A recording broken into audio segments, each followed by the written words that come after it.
একটা ছেলের প্রতিষ্ঠিত হতে মিনিমাম 30-35 বছর লাগে।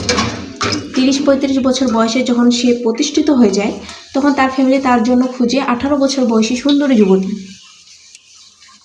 বিয়ে করার জন্য।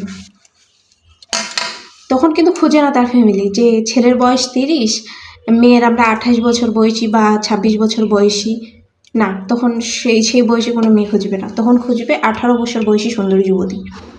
আবার সেই ছেলেই যখন 20 বছর বয়সী ছিল বা 21 বছর বয়সী ছিল, তখন সে স্ট্যাটাস দিত ফেসবুকে যে বুড়া বুড়া কাকাগুলো ছোটো ছোটো মেয়েগুলোকে বিয়ে করতেছে, ইয়াং মেয়েগুলোকে বিয়ে করতেছে, কম বয়সী মেয়েদেরকে বিয়ে করতেছে।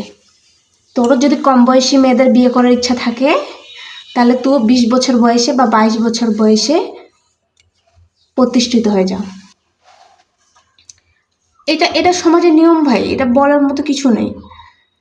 যখন যে প্রতিষ্ঠিত হবে, তখন সে তার থেকে খুব কম বয়সী মেয়েকেই বিয়ে করবে। তখন আর চাবে না যে আমার সমবয়সী মেয়েকে বিয়ে করি, কখনোই চাবে না। তো অযথা কথা বলে লাভ নেই যে বুড়া বুড়া কাকাগুলা সুন্দর সুন্দর মেয়েগুলোকে বিয়ে করতেছে ছোট ছোট বয়সী। সে প্রতিষ্ঠিত, যে তার কাছে টাকা আছে সে বিয়ে করতেছে। তোমার কি? তুমি টাকা বিয়ে করো।